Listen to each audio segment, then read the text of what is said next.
Muy buenas, bienvenidos, bienvenidas, bienvenides una semana más aquí a La Botica, a la onda local de Andalucía. Desde Radio Casares cada semana intentamos con todo nuestro corazón cuidar de su salud.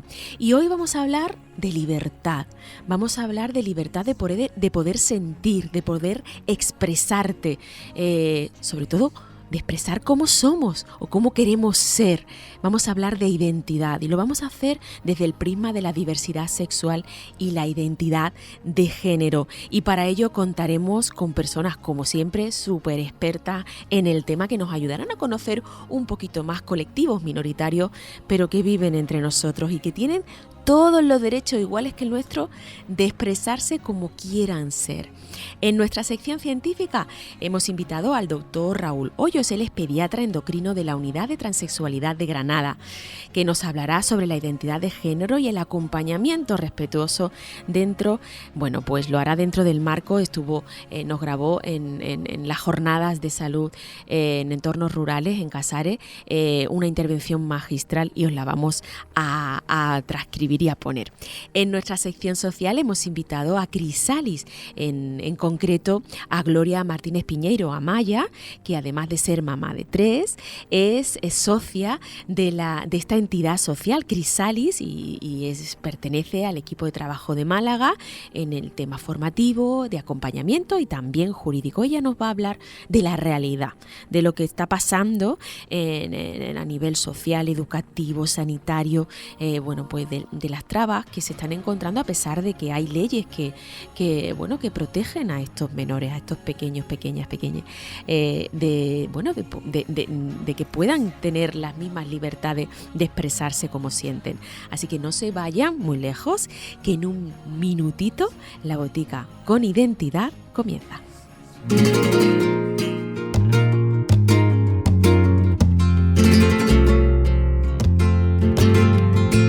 Los alimentos ecológicos combinan la tradición, el equilibrio con la naturaleza y el uso de los últimos avances técnicos para conseguir productos altamente nutritivos, de fácil asimilación por nuestro organismo y de incomparable sabor natural. Busca el logotipo de la hoja de estrella sobre el sello verde en su etiquetado y apuesta por la agricultura ecológica local. Invierte en salud convirtiendo tu dieta en el mejor botiquín. Más vale poquito y bueno.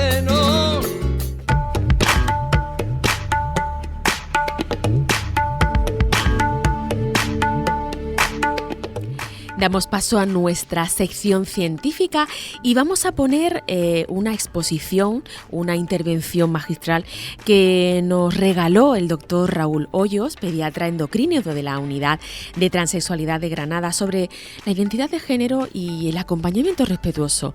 Esta intervención se llevó a cabo dentro de las jornadas de salud en entornos rurales en Casares y yo creo que no tiene nada de desperdicio. Podéis incluso tomar apuntes, yo lo hice, porque es fantástico cómo se está trabajando desde Granada y para toda Andalucía también este acompañamiento a los menores trans en nuestra región.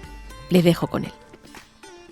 Buenas, mi nombre es Raúl Hoyos Gurrea, soy pediatra endocrino desde el año 2004 y trabajo en la unidad de atención a personas trans menores de edad del Hospital Virgen de las Nieves de Granada. Actualmente en esta unidad atendemos a chicos, chicas trans que nos vienen derivados desde las provincias de Granada, Málaga y Jaén fundamentalmente. Es un trabajo que llevo haciendo desde el año 2017, quizás un poquito antes, un trabajo muy gratificante. Me encanta porque además es una manera de ofrecer una atención médica más holística, más centrada en la persona, en el paciente. Y me encanta además este enfoque donde prima sobre todo la determinación de género y donde prima la no patologización de la condición o de la situación de personas que tienen una identidad de género distinta. He de deciros también que en todos estos años he colaborado activamente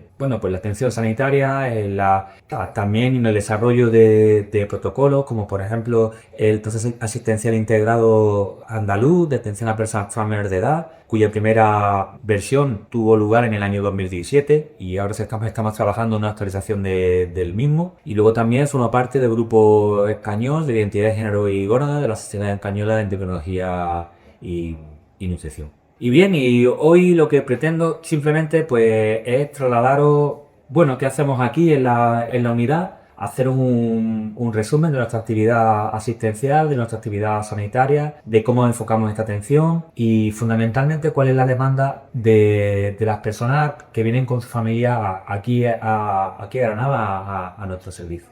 La unidad trabajamos en un entorno puramente hospitalario. Y cuando uno desarrolla la atención sanitaria de personas trans, tal como aquí en Andalucía está estructurada, pues desde el entorno hospitalario recibimos a personas que fundamentalmente vienen derivadas desde los centros de salud, desde pediatras o médicos de familia, que una vez que han abordado el caso y se ha expuesto pues una problemática o simplemente una necesidad asistencial determinada, pues somos nosotros los que la cometemos. Es un enfoque que llevamos tiempo trabajando en que no sea puramente médico, porque como bien decía al principio, no se trata de patologizar una situación vital que desde que el hombre es hombre y el mundo es mundo, sabemos que no es una enfermedad, sino que simplemente es una condición distinta. Y siguiendo este mismo discurrir, lo primero que voy a hacer es hablar de 3 conceptos muy importantes que hay que tener muy claro a la hora de definir qué es realmente pues la transexualidad, transgénero o la identidad de género incongruente, que es como en la mayoría de los manuales médicos y psicológicos y demás, ¿no? Desde un punto de vista más biologicista, más científico, pues vendría definido. Para ello vamos a utilizar una figura que a mí me encanta. Se trata del muñequito Gingerbread Person, viene del inglés, que quiere decir como una analogía entre el gingerbread, que son los muñequitos estos, las galletas que se hacen, ¿no?, en los países anglosajones en Navidades, que se ven en todas las películas de Disney. Y yo recuerdo en Toy Story incluso que sale este muñequito con las piernas rotas. Bueno, pues fijaros, si hacemos una pequeña reseña del muñequito, yo no digo muy bien, pero sería como algo así. Y este muñequito nos va a ayudar a entender estos 3 conceptos. El primero de ellos, que no tiene nada que ver con los otros 3 conceptos, pero es lo que la ciencia, lo que la sociedad, lo que nuestra cultura, a fin de cuentas, nos determina. Y es el sexo biológico o de alguna otra manera el sexo cromosómico. Cuando todos nacemos, cuando nos dan a luz, obstetra, la matrona, nuestros primeros padres, lo primero que se fijan es en los genitales, porque es la manera, a través de la cual vamos directamente a asignarle el sexo a esa persona. Y aquí pues tenemos un sexo que puede ser masculino, un sexo que puede ser femenino. Y entonces todos nacemos con una gónada determinada, con unos genitales que van a determinar ese sexo y cómo se los va a educar con los parámetros educacionales, con todos esos componentes a partir de ese momento. Sin embargo, en el evolutivo, en el crecimiento de esa persona, se dan otras 3 circunstancias que de alguna manera nos van a definir y que pueden cohabitar de forma independiente las unas y las otras sin que realmente tengan una relación clara. La primera de ellas, siguiendo este mismo discurrir, sería la expresión de género. La expresión, a fin de cuentas, es como los demás nos perciben, cómo nosotros nos mostramos de cara al mundo, al exterior. Y en este caso, pues la forma de peinarnos, la forma de vestirnos, la forma de gesticular, incluso el tono de voz, van a hacer que los demás nos perciban como un género con otro. Es decir, una persona puede tener un sexo biológico al nacer masculino y sin embargo sus gesticulaciones, su forma de vestirse, puede ir socioculturalmente más ligada al género femenino. Y eso es lo que se llama expresión de género. Este concepto no tendría nada que ver, aunque a veces lo confundimos con el género por el que nos sentimos atraídos, por el corazón, por lo más profundo de nuestra alma. Entonces, la orientación sexual viene decidida por qué nos sentimos atraídos. Yo contrario a cualquier expresión de género. Mi sexo biológico puede ser X, puede ser masculino, femenino y determinado. Sin embargo, yo me puedo sentir atraído por personas de mi mismo género o personas del género del otro género o bien por personas del otro género. Estaríamos hablando de personas heterosexuales, personas homosexuales, personas bisexuales y todo el gran catálogo de variables que pueda haber entre medio. ¿De acuerdo? Cuando hablamos de género, es muy habitual que lo enfoquemos de una forma radical y específica hacia la meditación. Sin embargo, hay que tener muy claro que es un concepto que está completamente desligado de la orientación y obviamente del sexo biológico, porque eso es algo que ya viene determinado desde la sociedad, no lo determinamos nosotros mismos, ¿de acuerdo? Y el tercer concepto clave es el que realmente nos sitúa en el tema del que estamos hablando hoy, que sería la transexualidad, el transgénero. A mí me gusta mucho hablar de una forma más genérica. Para mí, el concepto quizá o la palabra que es más respetuosa con el sentir, con el colectivo trans, sería simplemente utilizar trans, sin entrar en transgénero ni en transexual. Yo creo que el ser humano, sobre todo a nivel científico, a nivel médico, tiene como una necesidad imperiosa, continua, de etiquetar, de ponernos rotulitos,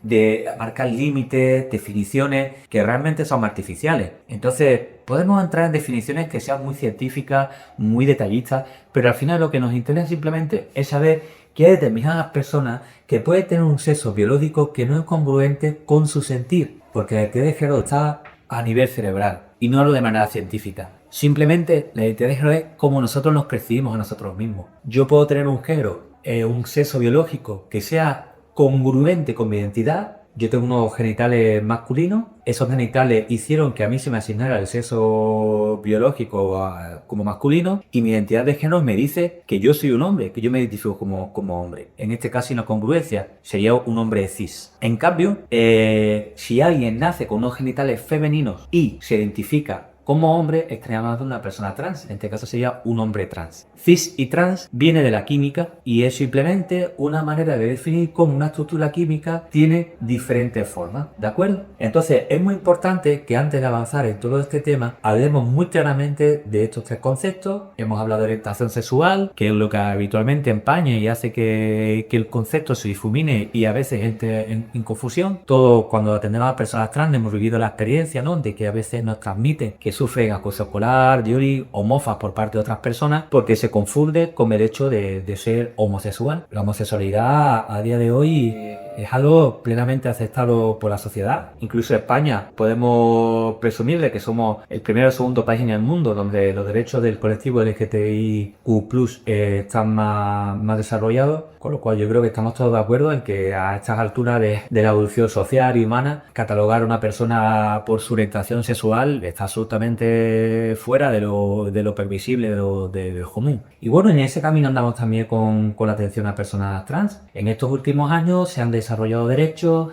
se han desarrollado nuevas leyes, incluso una ley estatal que ha intentado aglutinar las diferencias que podíamos encontrar frente a derechos de atención sanitaria en las diferentes comunidades autónomas, con la singularidad que tiene nuestro país, y eso ha sido un gran paso por parte del gran medio mandado a la sociedad, y aunque haya podido crear polémica, pero creo que estamos ahora mismo en la dirección correcta. ¿De acuerdo? Y bueno, vamos a hablar un poco más sobre, una vez que hemos aclarado estos conceptos, vamos a hablar de qué es lo que hacemos aquí en nuestro video. Bien, todo lo que hacemos está basado en dos marcos legales. Por un lado está la Ley de Atención de Derechos del Colectivo Trans, que vio la luz aquí en Andalucía en el año 2014, y por otro lado está la Ley Estatal del año 2023. Tanto una como otra están fundamentadas en dos conceptos fundamentales.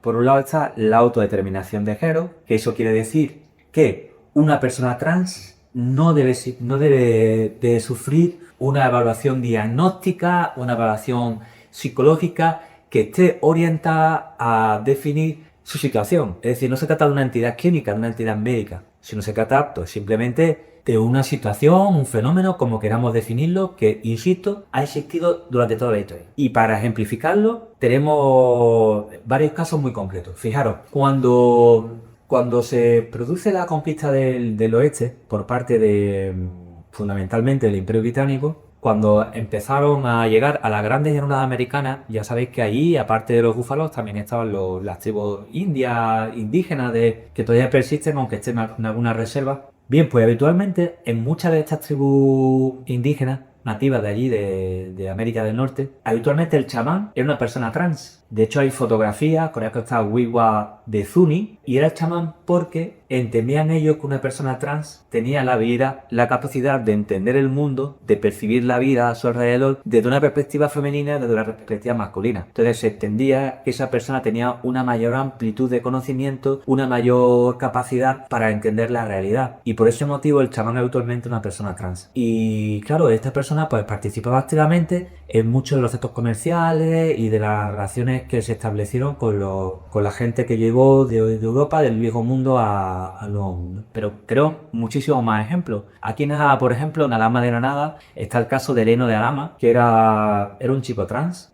con sexo biológico asignado al nacimiento femenino, y sin embargo se crió como un hombre porque su ilusión era ser cirujano. Y entonces, en aquella época, estamos hablando del siglo XVI, 1543, creo, en aquella época las mujeres no tenían acceso a la carrera médica, y entonces este chico trans lo que hizo fue vestirse de hombre, tener una expresión de género totalmente masculina y desarrollar una carrera médica extraordinaria, hasta que se vio descubierto y entonces pues la Santa Inquisición en un tribunal que estableció en Toledo lo condenaron, y a partir de ahí no se supo más nada de Eleno. No sé si su vida pues fue ajusticiado o simplemente pasó así que todo el medio, no lo sabemos, pero es una historia muy curiosa. Y bueno, tenemos también desde las sacerdotisas Galae en el Imperio Romano hasta las sacerdotisas Kirras en la India, que tradicionalmente incluso son chicas trans, que les mutilan los genitales en un proceso durísimo. En el caso muchas de ellas incluso fallecen o lo superan por infecciones, hemorragias y demás. Pero las Itras incluso se evitan en las ceremonias matrimoniales de la India porque se considera que trae suerte, ¿no?, al enlace. Entonces no estamos hablando ni de una moda moderna, ni de un hecho que viene con el desarrollo evolutivo actual, ni de libertinaje, ni de todos los calificativos políticos, sociales que queramos poner. Esto ha convivido con el ser humano desde siempre, y la naturaleza dispone de los seres vivos pues estrategias evolutivas diferentes, y esto posiblemente esté en una de ellas, ¿no? No hay ningún dato científico, ni morfológico cerebral, ni a nivel bioquímico, ni hormonal, que asociemos los médicos, los científicos al fenómeno trans. Se trata simplemente pues de una situación, digamos, diferente o diversa, ¿no? Y ya está. Y esto es importante para hablar del segundo concepto en el que se basa la ley de derechos de las personas trans. Hemos hablado de la autodeterminación y ahora con todo este discurso estamos hablando de la no patologización. El comentario, ¿no?, el mensaje final de todo esto debe ser que la transexualidad no es una enfermedad, no es una patología. Las unidades de atención a personas trans,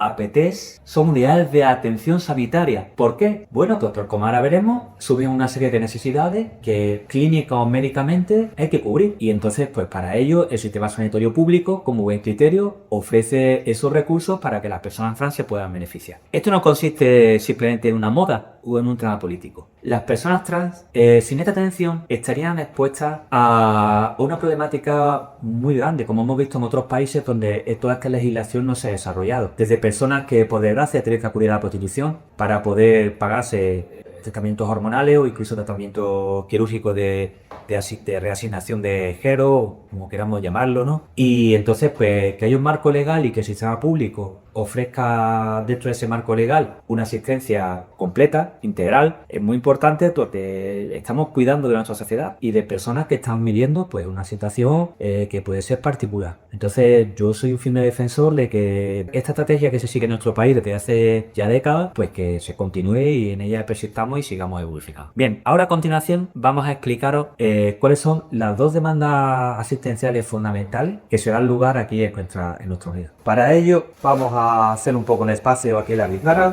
La necesidad, motivo de demanda número 1 suele ser lo que comúnmente llamamos bloqueo puberal. ¿Qué quiere decir esto? Se puede dar la circunstancia de que cuando la persona inicia el desarrollo puberal, que suele iniciarse como límite inferior, es decir, como edad más temprana dentro de la normalidad, en torno mínimo a los 9 años, en hombres trans, es decir, inicialmente personas asignadas con género femenino en el nacimiento, pero que se identifican como hombres, son los 9 años, os he dicho, y en las chicas trans, es decir, inicialmente asignados hombres, pero que se identifican como mujeres, como una media de unos 2 años más tarde. Mínimo a los 10, pero habitualmente suele ser 11, 12, 13 años cuando ya inicia el desarrollo puberal. El desarrollo puberal va a suponer la adquisición de los caracteres sexuales propios o definitorios del sexo del género al nivel social. En la especie humana existe lo llamado dimorfismo sexual, es decir, hay diferencias físicas entre hombres y mujeres cis. Claro, si yo me identifico como hombre y a partir de cierta edad aparecen rasgos tan imbricados, ¿no?, en la feminidad, como son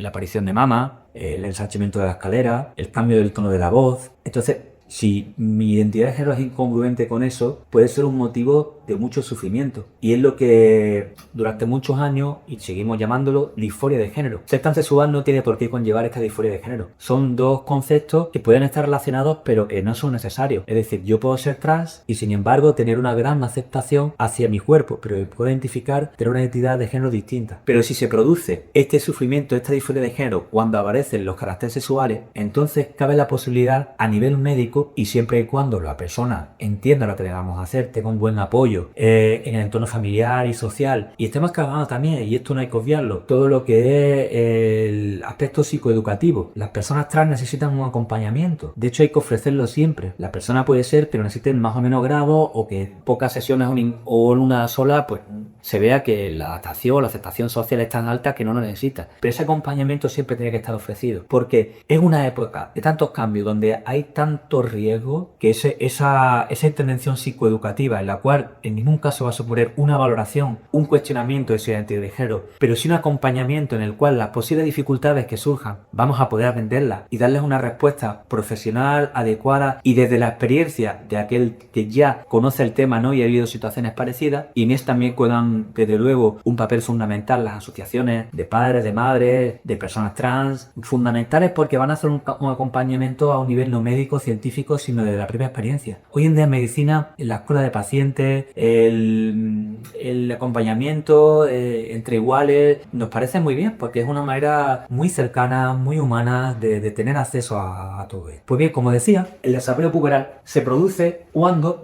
a nivel cerebral, en la hipófisis, que es una glandulita que tenemos todo en el suelo del cerebro, justo detrás de nuestro ojo, donde se cruzan los nervios ópticos, cuando esta glandulita se activa con la pubertad, con 1000 mecanismos, muchos de ellos a día de hoy quedan desconocidos, y entonces la gónada son los testículos en la mujer trans y los ovarios en el hombre trans. La gónada es el órgano sexual por excelencia y su función es la de producir hormonas sexuales que son las que van a determinar la aparición de caracteres sexuales secundarios, femeninos o masculinos. Hormonas sexuales que típicamente le llamamos estrógeno, hormonas femeninas, en las mujeres cis y en los hombres trans, y testosterona en los hombres cis y en las mujeres trans. ¿De acuerdo? Cuando esto ocurre, claro, va a conllevar con la aparición de mama, ensanchamiento de caderas, cambio del tono de la voz en hombres trans, y en las mujeres trans, pues aparición de vello corporal, aparición de vello facial, aumento del tamaño del pene, aumento de la capacidad para ganar masa muscular, características que están más relacionadas con lo masculino. Cabe la posibilidad de que este circuito hormonal que se activa y se establece por la pubertad, nosotros a nivel médico, pues simplemente lo dejemos en pausa durante un tiempo determinado. Y esa pausa se produce mediante la administración de unos medicamentos que los médicos le llamamos análogos del factor liberador de gonadotropina, que es el nombre científico, muy largo, muy feo, muy difícil de retener, pero que comúnmente a nivel social pues le llamamos bloqueadores. Blockers en inglés, bloqueadores en español, ¿de acuerdo? Y estos bloqueadores lo que van a hacer es inhibir la producción, el mensaje químico que manda la hipófisis a la gónada para que cese la producción de hormonas sexuales, esteroides sexuales, y por tanto no se produzca un avance en el desarrollo puberal. ¿De acuerdo? Y esto lo mantenemos así un tiempo determinado hasta que la persona adquiere cierta edad y capacidad, autonomía y madurez para decidir si quiere o no empezar con una hormonación de asignación de género, feminizante o masculinizante, o simplemente si quiere tomarse un periodo de tiempo donde se puedan trabajar otros aspectos, donde la familia que lo acompaña pueda también trabajar otros aspectos, se pueda adaptar a la situación, etc. Es un proceso que es completamente reversible, es decir, si yo utilizo este medicamento, pero el día de mañana por cualquier motivo la persona desiste, entonces esto se reactiva y volvemos al punto inicial de partida. Por tanto, simplemente mediante un modelo de decisión informada donde se informa a la familia convenientemente de los efectos deseables y efectos no deseables, se empieza con la administración de esta medicación. Esta medicación se utiliza vía parenteral, quiere decir que se administra vía intramuscular, inyecciones en las nalgas, ¿no? En los glúteos, mensuales, trimestrales, cada vez usamos más las trimestrales. Doloroso, pero bueno, tiene unos efectos deseables bastante importantes. Y como efecto no deseable, pues se explica muy bien. Bueno, quizás para mí el más importante es que si esto no se hace al principio del inicio puberal, los niveles de los que partimos hormonales son tan elevados que se produce un descenso tan brusco que puede afectar al estado de ánimo, que puede afectar al estado energético de la persona, incluso inducir un problema emocional. Aquí también entra la siguiente cuestión, y es que, sin embargo, si no permitimos cierto nivel de desarrollo a nivel genital, especialmente en las mujeres trans, el día de mañana, si la persona decide hacer una intervención quirúrgica y no tiene un pene suficientemente grande, el tipo de intervención que podemos utilizar es más o menos compleja y podemos estar limitando el futuro de esa persona. Entonces, la toma de decisiones de cuándo es el momento idóneo para iniciar hay que hacerlo consensuado con la familia, pero aportando una información que sea veraz, que sea clara y que también dé, digamos, cierta perspectiva de futuro para que se tome esa decisión con la máxima información y con el máximo nivel de conciencia. ¿De acuerdo? Y a continuación vamos a hablaros de qué sería la segunda situación que abordamos tradicionalmente aquí en la unidad, que sería la hormonación feminizante o virilizante o masculinizante. Soy muy cuidadoso a la hora de utilizar la palabra hormonación. Si os fijáis, yo hasta ahora intento evitar palabras como tratamiento, terapia, terapéutica, médico, clínica, porque quiero seguir un discurso que realmente no sea patologizante. Y ese es el motivo por lo cual creo que el nombre más apropiado para llamar a esta situación es simplemente hormonación.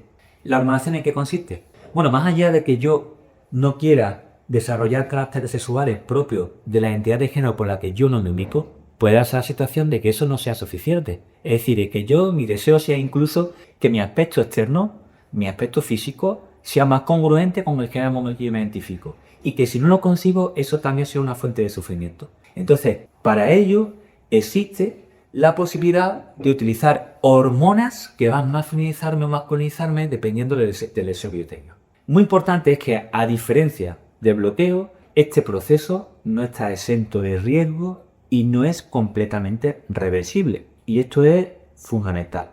Es fundamental porque una persona adulta tiene plena autonomía e independencia legal y administrativa para tomar decisiones. Sin embargo, un menor de edad no. Y un menor de edad quizás no tenga hasta cierta edad una madurez suficiente para entender que si inicia este proceso no es completamente reversible. Es decir, estamos induciendo cambios que tienen una radical importancia en su futura vida. Por tanto, tenemos que dar una información muy amplia, tenemos que sentarnos con la familia con detalle, explicarle el proceso, dejarles muy claro este aspecto y luego a hablar de pros, de contras, de efectos deseables y favorecer un entorno y una situación en la cual pueda haber un diálogo honesto, una transferencia de información y donde ellas se sientan con confianza suficiente para poder resolver todas las dudas, angustias y demás. Y una vez más, en esto es muy importante todo el acompañamiento psicoafectivo, psicoeducativo, porque se pueden producir situaciones de duda que en la consulta médica exclusivamente quizás no podamos dar una respuesta adecuada y haga falta profesionales desde otros ámbitos que puedan también ayudarnos a llevar la situación o simplemente acompañarnos de la mano, que podamos plantear ciertas dificultades y que ellos nos puedan responder desde esa experiencia, de esas dificultades o desde ese entorno. Todo esto es voluntario, pero creo que sí es necesario, obligatorio, que el sistema público sanitario al menos se ofrezca y se disponga de esos recursos. No todo el mundo lo va a precisar, pero sí que tiene que estar disponible para aquellas personas que sí que lo precisan. ¿De acuerdo? Pues en esta situación de hormonación, la estrategia va a ser distinta. En los hombres trans, lo único que tenemos que hacer es administrar externamente testosterona, que es la hormona masculina por excelencia. Y esa testosterona tiene capacidad suficiente para inhibir todo ese eje hormonal que hemos visto antes, que produce finalmente hormona femenina. La testosterona tiene capacidad para dejar al ovario en una situación de adormecimiento, lo deja apagado para que no produzca hormonas, y entonces son las hormonas masculinas las que progresivamente vamos a ir aumentando la cantidad que suministramos hasta que alcancemos una dosis que sea segura, que sea eficaz y que se adecue, pues, digamos, a las expectativas que tiene esa persona. A veces nos quedamos en una dosis cortita, otras veces tenemos que subir un poco más, siempre dentro de que no haya efectos secundarios, porque es una medicación que no está exenta de los mismos. De hecho, quizás lo más preocupante en este sentido es los posibles efectos sobre el riesgo cardiovascular que puede tener a futuro.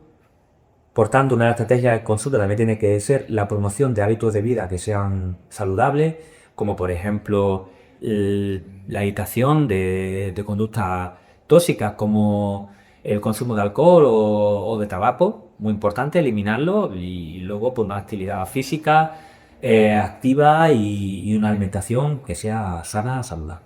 ¿De acuerdo? Como decía, mientras que en los hombres trans solamente la administración externa de testosterona va a ser suficiente para inducir todo eso, adormecimiento del ovario. Eso va a conllevar, porque por ejemplo el ciclo menstrual, la menstruación, que es uno de los motivos también de consulta fundamentales en cuanto a disforia, ¿no? a nivel de sufrimiento de la persona, se pueda cohibir, se pueda evitar. Y luego por otro lado, pues tenemos a las mujeres trans, que en ellas, por desgracia, va a hacer falta la administración de hormonas externas femeninas, en este caso estrógeno, y además un medicamento que inhiba la producción de testosterona interna, y eso se hace con el uso bien de bloqueadores o con fármacos específicos que llamamos antiandrógenos, que van a evitar el efecto virilizante de sus propias hormonas. Esto se hace de forma paralela. El tiempo en el que se utiliza esta medicación, tanto en hombres como en mujeres trans, crónico, indefinido, mientras que se quieran sostener cierto nivel de virilización o de masculinización. Y puede ser toda la vida o por lo menos durante muchos años. Por tanto, tampoco es una decisión que esté exenta de un alto grado de responsabilidad. ¿De acuerdo? Y bien. Yo creo que con este enfoque que hemos intentado dar, muy resumido, hemos conseguido por lo menos acercar un poco la actividad que hacemos aquí en la consulta a vosotros. Quiero recordaros que hemos hablado de conceptos como la orientación, la identidad de género, la expresión de género, el sexo biológico. Luego hemos hablado sobre qué bases legales tenemos a día de hoy de atención sanitaria en Andalucía y en España. Las dos situaciones que más se nos dan en de la unidad, ¿no? Es lo que da la pubertad y las hormonaciones femeninas y masculinas. Y bueno, yo creo que a modo del resumen de final de la charla, podré deciros que hay que tener muy claro que no hay un camino único. Es decir, no toda la persona trans tiene que necesariamente bloquearse, tiene posteriormente que hormonarse, tiene después que operarse. Cada persona tiene un camino que puede ser muy distinto y que va desde un extremo que es yo no hago nada, si yo tengo mi identidad de género clara y no quiero avanzar ni hacer ninguna intervención médica ni quirúrgica, hasta bueno, pues yo me siento mejor si paso por todo eso o si lo hago de forma parcial. Todo es permisible, todo es admisible. Siempre velando por la seguridad de la persona y velando obviamente por un desarrollo vital que sea pleno y por un bienestar completo de la persona a nivel social, a nivel familiar, a todos los niveles. Y ese es el objetivo fundamental de la unidad. Atendemos a personas, no atendemos a pacientes. Aquí toda la persona que viene tiene plena libertad para expresarse, para plantearnos dudas, para plantearnos otro itinerario, y siempre estamos abiertos a nuevos aprendizajes, a nuevas situaciones. Nos gustan los retos y nos gusta muchísimo el apoyo que damos desde aquí. Gracias por vuestro rato de escucha y lo que necesitéis por mi parte, aquí está.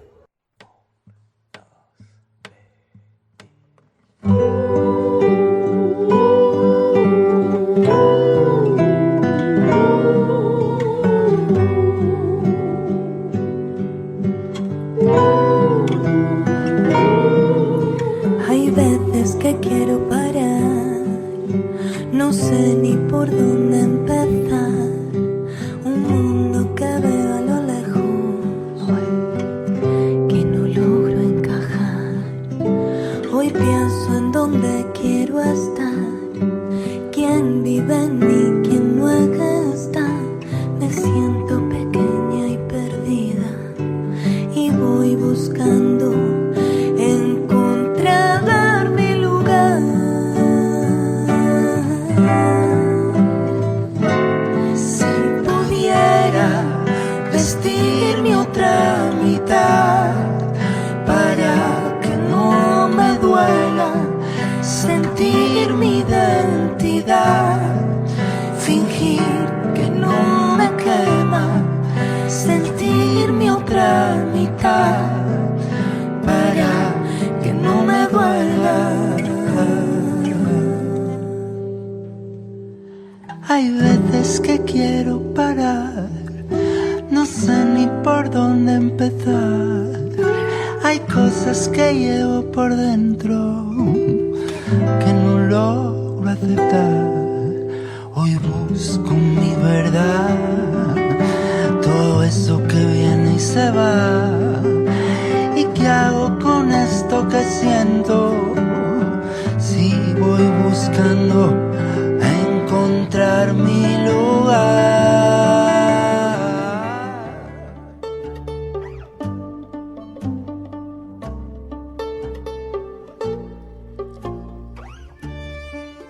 Y de nuevo una semana más aquí en la onda local de Andalucía desde Radio Casares.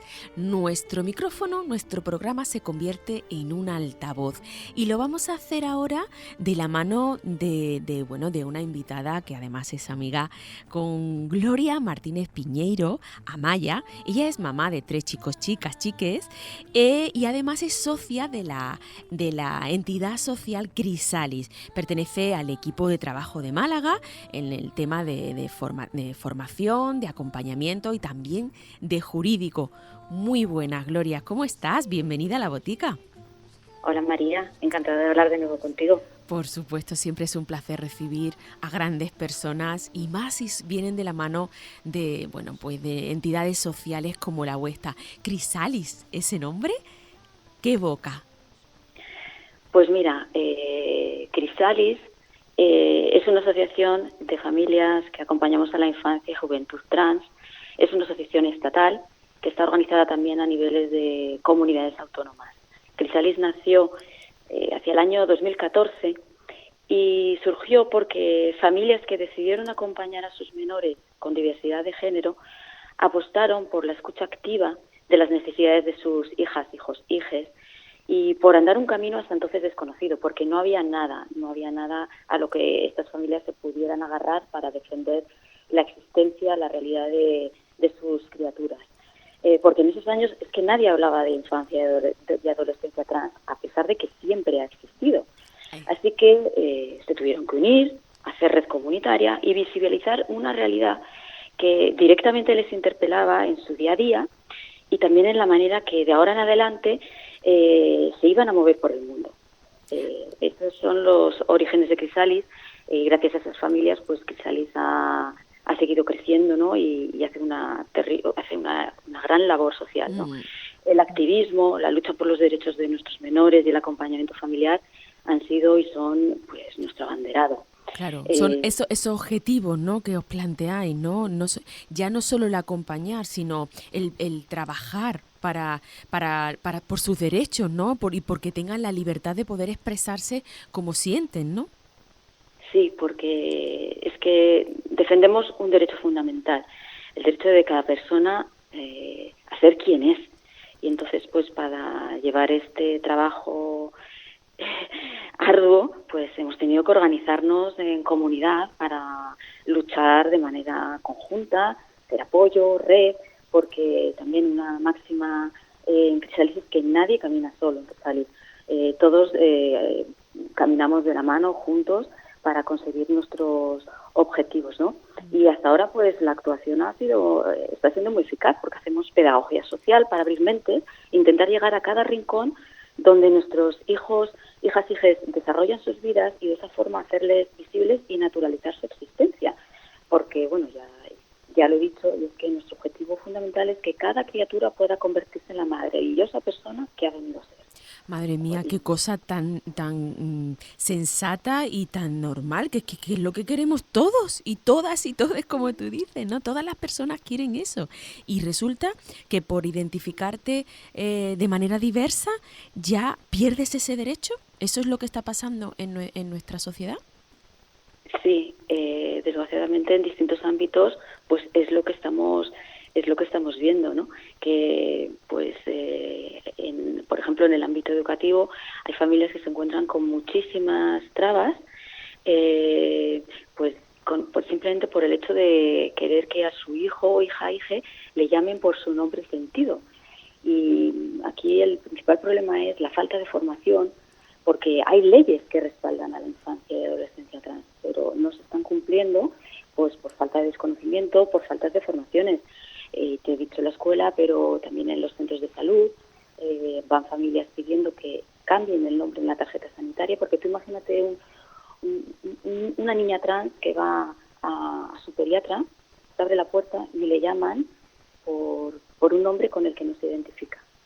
Y se levanta esa criaturita y todo el mundo la mira como diciendo, pero si ha llamado por un nombre masculino, o sea, ya la estás poniendo en una tesitura que ninguna persona tiene que pasar por eso, ¿no? Entonces, pues desde Crisalis luchamos pues para que nuestros hijos no tengan que vivir ese tipo de situaciones tan violentas y desagradables en algunas ocasiones, ¿no? Y eso lo da, como tú dices, la falta de formación, porque sí. Yo como sanitaria, la formación en diversidad sexual me la he buscado yo. En la disciplina. Bueno, en mi grado universitario sí, damos una asignatura de sexualidad en un cuatrimestre y bueno, esto se aborda en medio tema. ¿Sabes? Medio tema, no es ni un tema entero. Entonces, sí es cierto que luego es el sanitario el que tiene que preocuparse en hacer esa formación, y no debería, ¿no? Porque al final es formación, es una forma en la que nosotros vamos a cuidar, sobre todo cuando estamos hablando de atención en primaria, ¿no? Es un cuidado que nosotros vamos a brindar y es algo que debemos conocer. Yo tengo compañeros que me preguntan, es que yo no sé cómo llamarlo. Pues por su sexo sentido. Es que es sentido común, ¿no? Es que es un niño, una niña. No, es su sexo sentido, ¿cuál es? ¿Es el de niña? Pues es una niña trans. Y si es y si su sexo sentido es un niño trans. Ya está.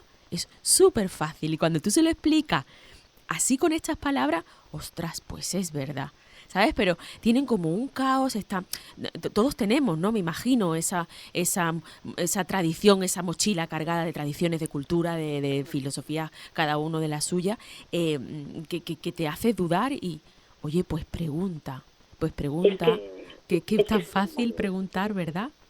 Es preguntar. Mira, yo hace un año, mi hija, yo soy mamá de 3, mi hija pequeña es una niña trans, y hace un año o así tuvimos un cambio de pediatra. Y bueno, yo le llamé por teléfono, precisamente le llamé para hacer la derivación al endocrino pediátrico a Granada con el doctor Raúl Hoyos, que también has entrevistado. Y bueno, pues el médico, claro, me confesó que era el primer caso de infancia trans que tenía a su cargo. Entonces nos citó. Y él, con toda la naturalidad del mundo, me dijo, mira, me he leído el protocolo, me hizo una serie de preguntas. Fue súper respetuoso porque me dijo, si prefieres que estemos tú y yo solo, que ella no esté, yo no se puede hablar todo delante de mi hija, no hay ningún problema. Absolutamente respetuoso. Un señor que, como dices tú, pues buscó un protocolo, llamó a colegas para ver cómo tenía que se preocupó que acompañar a una menor trans, y de hecho, fíjate tú, ya me lo facilita todo, y la última vez que fuimos a verle por un tema de un catarro que tenía ella, me dijo, ¿sabes que he estado en una formación con médicos de familia sobre la infancia trans? Y me lo decía todo orgulloso. Claro. Y yo decía, fíjate tú, qué alegría tener un pediatra así, pero la verdad es que hay familias que no tienen ese Esa tipo suerte. de pediatras, Y eso que van lo al tengo. pediatra y le están poniendo mala cara, están dudando de lo que estás diciendo. Perdona, ¿cómo puedes dudar de que una personita te Se esté diciendo, siente. oye, esto soy yo? Es que se siente así, claro, increíble. Entonces, por eso la formación es fundamental. Y Crisalis hace formaciones a centros educativos, a sanitarios, en todos los ámbitos donde podemos llegar, ahí está Crisalis. Hay algo que hay que poner en valor, no creo yo, Gloria, no sé si estarás de acuerdo conmigo. Es que ahora hay mucha infancia trans. Es que ahora hay tanta seguridad en las familias que los chicos, que los chiques se pueden expresar y pueden decir, oye, yo no me siento como dicen que me tengo que sentir. Yo me siento diferente, me siento diversa o diverso, ¿no? Y es eso lo que está pasando, porque como tú decías al principio y como nos ha explicado el doctor Hoyo, esto ha existido desde los orígenes del ser humano. Esto es siempre. Lo que pasa es que ahora hay como hay una seguridad en la que tú te puedes expresar muy tempranamente, ¿no? Porque realmente eso lo sabemos biológicamente hacia los 2 años, sabemos ya ubicarnos, ¿no? O identificarnos. A lo mejor con el género también comienza a ubicarse así, pero no sé si estás de acuerdo conmigo en que ahora hay más seguridad para poder expresarse, para poder sentirse más libre, ¿no? Sí, totalmente de acuerdo. Y eso es porque las familias están acompañando, porque las familias piden ayuda, nos juntamos unas con otras, y entonces el camino se va allanando. Y porque ahora ya, claro, hay leyes, hay protocolos, entonces es más fácil, porque se está visibilizando de una manera que antes no se hacía. Incluso antes la transexualidad estaba totalmente ligada a un mundo marginal, y ahora cada vez más están saliendo referentes en distintos ámbitos, en el ámbito cultural, en el político, en el social, de personas trans, y que son personas normales. Totalmente, súper importante. El acompañamiento familiar es fundamental, María. Y por eso las familias tenemos que formarnos. A mí me da un poquito de miedo preguntar esto porque sí sé que hay una polarización dentro de nuestras sociedades muy minoritaria también hay que decirlo. Lo que pasa es que sí es muy, muy escandalosa, ¿vale? Que puede empañar un poco todo este trabajo que estás realizando, porque aquí hay un trabajo, esta seguridad y esta libertad que de la que ahora podemos hacer gala, ¿no? Que este colectivo tan maravilloso de personas tiene. Eso ha sido muy trabajado. Hay muchísimas personas detrás que han luchado y que han escalado cada escalón, y además escalón a escalón, para conseguir este tipo de libertades. Pero sí es cierto que todavía no están los cimientos muy bien, muy apuntalados, ¿no? Por este tipo de también de minorías escandalosas que se creen con el derecho de decirnos cómo tenemos que sentir. ¿Vosotros sentís dentro de vuestra entidad social, sentís esa presión? Sí, claro que sí. A nivel educativo, pues lo que te he contado antes, hay muchos menores que en los centros no están siendo respetados, que ya ni siquiera conocen la ley, porque si supieran cómo deben aplicar los protocolos, tendrían muy claro que para cambiar un nombre en la aplicación Sénica no es necesario tener el cambio en el registro civil, ¿no? Entonces tienes que ir ahí con los protocolos, con la ley, te tienes que enfrentar a ellos, sus malas caras, sus malas maneras, y luego a lo mejor te encuentras otros centros en los que todo es muy fácil, ¿no? Entonces tenemos leyes que respaldan a la infancia trans a nivel estatal, la Ley 4/2023, ley estatal, para el que no esté familiarizado con este término, significa que es una ley que se tiene que aplicar en todo el Estado español. Pero luego, a nivel educativo y sanitario, las comunidades autónomas tienen la posibilidad de legislar también a nivel autonómico. En Andalucía tenemos también nuestra propia ley desde el año 2014. Y es una ley que ya era pionera, porque una década antes de que se proclamase en la Ley 4/2023 la autodeterminación de género, libre de cualquier tipo de cuestionamiento médico y de plazos, porque antiguamente, con la antigua ley de 2007, las personas trans tenían que acreditar con un informe médico y llevar 2 años hormonándose o haber hecho una cirugía previa para acreditar que eran personas trans. La Ley 4/2023 ya dijo que eso no era necesario, pero es que antes en Andalucía ya se declaró así, en el año 2014. Y sin embargo, esas leyes no han surgido, no se están aplicando como deberían aplicarse, porque si no, no tendríamos los problemas que tenemos ahora. Pues sí. Entonces, el problema de base es la formación, porque la ley la tenemos, la formación, la aplicación de esas leyes. Al final hay que dotar de recursos a esa ley, claro, para que realmente calen en toda la claro, población, ¿no? Hay que reclamar en las instituciones, oye, hay que aplicar los protocolos, oye, pasan estas cosas, y hay que denunciar, y ahí está Crisalis en todos los ámbitos, denunciando una y otra vez lo que está sucediendo. Hace poco, creo que la semana pasada, la delegación de Crisalis Murcia denunció públicamente la situación de desprotección en la que se encuentra actualmente gran parte del alumnado trans, porque no hay desarrollo de las medidas de acompañamiento, lo que yo te estaba diciendo, previstas legalmente para el alumnado trans, que indique cómo se tiene que actuar de una manera unitaria, o sea, de una manera unitaria, homogénea en todos los centros. Porque hay centros que no te ponen ningún tipo de problema, María, te abren un protocolo de identidad de género, te cambian el nombre en escénica, tu hija puede ir al cuarto de baño correspondiente al sexo con el que se identifica, puede vestirse como le dé la gana, no te ponen ningún tipo de trabas. Y luego hay otros que, madre mía, te piden cosas que realmente no son necesarias que te pidan. O sea, que no hay un protocolo unificado. ¿Cada centro tiene el suyo? No hay un protocolo unificado. Claro. Ay, vaya. Por eso ocurre esto, ¿no? Existe un protocolo, pero no es que le digan a todos los centros, venga, este protocolo, y lo tenéis que aplicar así. Entonces, los centros tienen su protocolo y cada uno lo interpreta pues como buenamente quiere. Y eso se ha denunciado en Crisalis Murcia, y eso se puede extrapolar a muchísimas comunidades autónomas, porque desgraciadamente es que la infancia, el alumnado trans, sigue siendo un gran desconocido para muchos centros, que optan por seguir invisibilizando a un sector de su alumnado, y eso es terrible, porque el último informe de la Federación Estatal LGTBI+, ha indicado que el 58%, María, un 58% del alumnado trans sufre acoso en su entorno escolar, un 40% sufre insultos directos y un 18% ciberacoso. ¿Qué pasa con esta situación?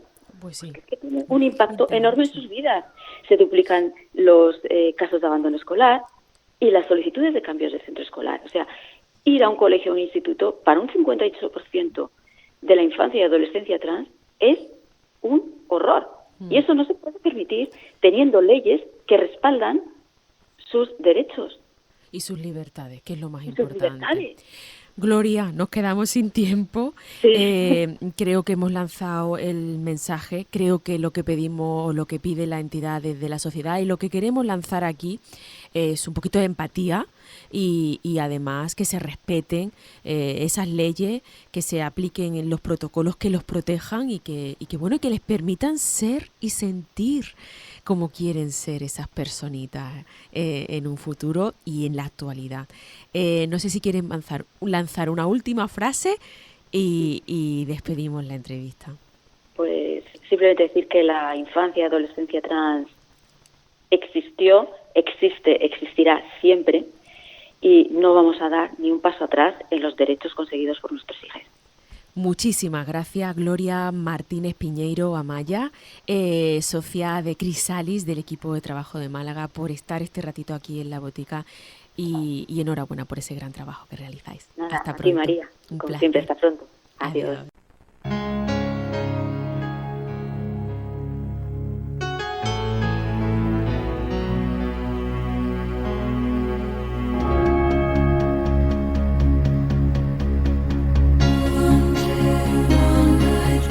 Y hasta aquí nuestra botica de hoy dedicada a la identidad, porque ¿qué hay más humano y que nos haga tan feliz que poder expresarnos como realmente sentimos y queremos?